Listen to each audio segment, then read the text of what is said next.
The aim of these paragraphs is not to box in such a mysterious and magnificent force as love into a limiting concept, but rather, from the teachings of pure and white occultism, we intend to provide some crucial insights. God as Father is wisdom. God as Mother is love. Together they form our I am, our being. God as Father resides in the eye of wisdom. The eye of wisdom is located in the forehead. God as love is found in the temple of the heart. Wisdom and love are the twin pillars of the Great White Lodge. To love. How beautiful it is to Only love. great souls can and know how to love. Love is infinite tenderness. Love is the life pulsating in every atom, just as it pulses in every sun. Love cannot be defined because it is the divine mother of the world. It is what comes to us when we are truly in love. Love is felt deep in the heart. It is a delightful experience, a consuming fire, divine wine, a delirium for the one who drinks it. A simple perfumed handkerchief, a letter, a flower, provoke deep in the soul tremendous inner restlessness, exotic ecstasies, ineffable voluptuousness.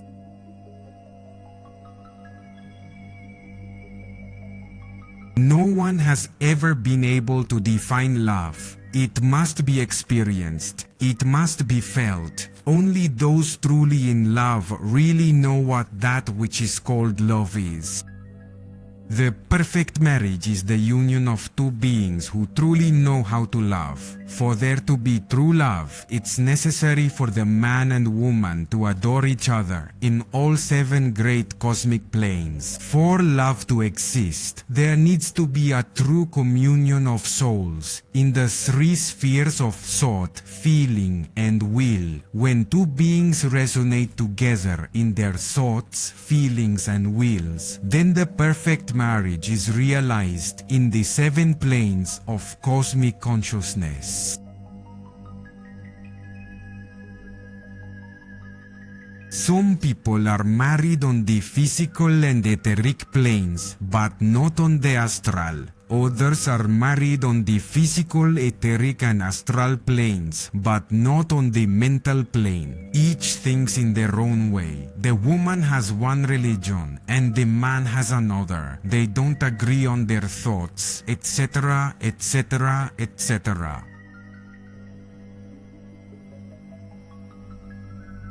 There are marriages that are compatible in the worlds of thought and feeling, but totally opposite in the world of will. These marriages constantly clash. They are not happy. The perfect marriage should occur on the 7 planes of cosmic consciousness. There are marriages that don't even reach the astral plane. Then, there isn't even intimate attraction. These are true failures. Those kinds of marriages are based solely on the marriage formula. Some people live their married life on the physical plane with a certain spouse, and on the mental plane, they live a married life with a different spouse. It's rare to find a perfect marriage in life. For love to exist, there needs to be harmony of thoughts, feelings, and wills. Where there is arithmetic calculation, there is no love. Unfortunately, in modern life, love smells of bank accounts, merchandise, and plastic cards. In those households where there are only additions and subtractions, love does not exist. When love leaves the heart, it rarely comes back. Love is a very elusive child. A marriage that happens without love, solely based on economic or social interests, is truly a sin against the Holy Spirit, against our creative energy. This kind of marriage inevitably fails. Lovers often confuse desire with love, and the worst part is, they get married believing they're in love. Once the intimate act is over and carnal passion satisfied, then comes the disillusionment. The terrible reality remains. Lovers should self-analyze before getting married to know if they are truly in love. Passion is easily confused with love. Love and desire are completely opposite.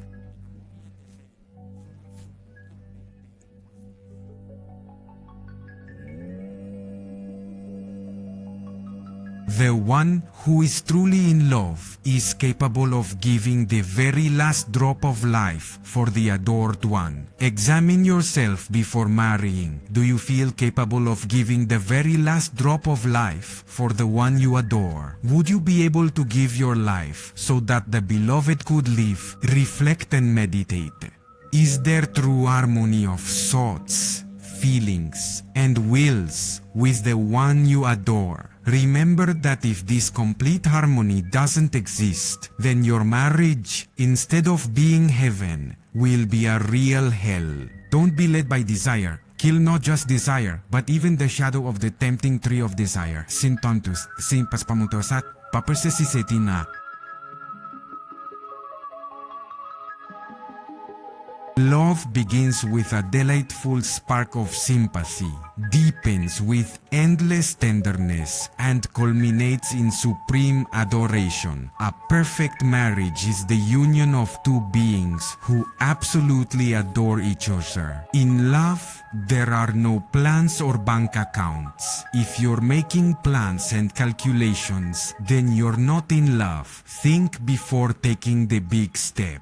Are you really in love? Beware of the illusion of desire. Remember, the flame of desire consumes life, leaving the harsh reality of death.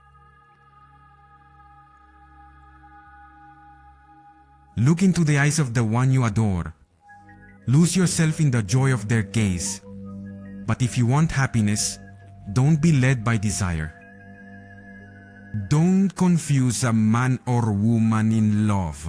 Love itself with passion. Analyze yourself deeply. It's urgent to know if she or he belongs to you in spirit. It's vital to know if you're completely compatible in thought, feeling, and will. Adultery is the cruel result of a lack of love. A truly in love woman would prefer death to adultery. A man who commits adultery is not in love. Love is terrifyingly divine. The blessed mother goddess of the world is what's called love. With the fierce fire of love, we can transform into gods to majestically enter the amphitheater of cosmic science. That's how we can become true white magicians with unimaginable powers. So, in love, there's a secret, and this has been well stipulated by Sigmund Freud. Sublimation, he said, of the creative energy. Look at the intimate act with deep respect. What immense powers would awaken if humanity accepted the system of Brown Sequard, or the Oneida Society, or Dr. Krumheller, systems based on the ancient traditions of Lemuria with the arcane AZF. This is something doctors, scientists could investigate. We simply limit ourselves to spreading that from the transmutation and sublimation of creative energy comes a radical psychological, physiological, biological transformation. Nietzsche's Superman could be achieved through the transmutation of the libido, but the main thing is to know how to love. Without love, it is not possible to achieve all these wonders. Notice that alongside great men, there are always great women. Next to Gautama Buddha Sakyamuni is Yasodhara, his beautiful disciple wife. Beside the divine rabbi of Galilee is Mary Magdalene.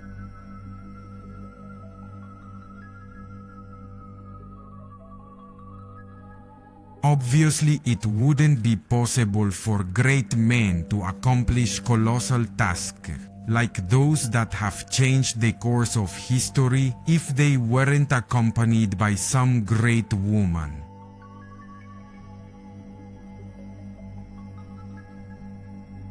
Men and woman, really and truly, are two aspects of the same being. That's clear. Love itself comes from the unknown of our being. We want to emphasize that within ourselves, deep down in our most intimate depths, we have our being, our I am. This has transcendental characteristics of eternity. This is the divine within us.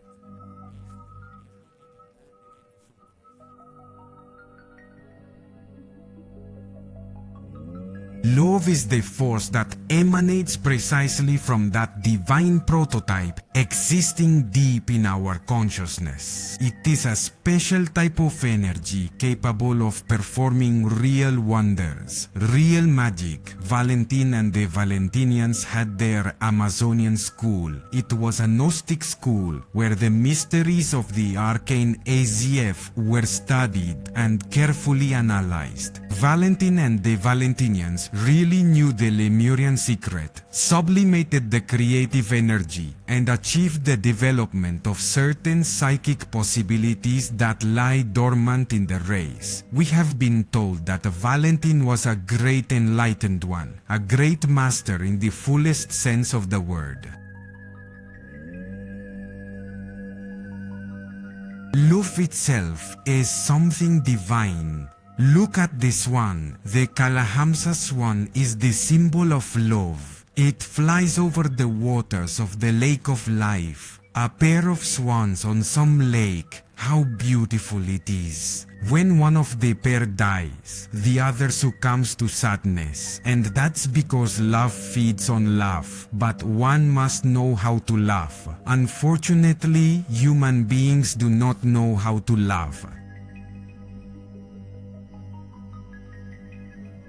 Today, we extend to you a special invitation, an opportunity to join us in spreading the hidden truths that can change lives and free humanity from ignorance and suffering. Our mission is to bring the secret path to every corner of the world so that all the brothers and sisters on planet Earth can access this powerful science that literally frees us from death. Your support is crucial to achieving this goal. You can contribute by donating resources to our PayPal, Bitcoin, or Neki accounts, the details of which can be found in the description of this video. These funds are used to finance advertisements in different countries and for the production of these audiovisual materials that reached thousands of hearts thirsty for knowledge. Remember, when you give, divine law returns it multiplied. But when you support spreading this powerful science, you are planting the seeds of spiritual transformation worldwide. The blessings you'll receive are invaluable. Strength, protection, and the gratification of knowing that you are part of the change in humanity. This diffusion work is an act of love, a true sacrifice for humanity. Join us in this noble cause and be part of the light that illuminates dark paths. Together, we can make a difference and bring the truth to every corner of the world. Thank you for being part of this beautiful mission and for helping us spread the secret path that leads to true freedom and enlightenment. Join our community and be part of the change. I am the apprentice of the Venerable Masters of the White Brotherhood, and this is the science of Energism, pure Gnosis, the masonry of light, revealed to all suffering humanity. Peace inferential.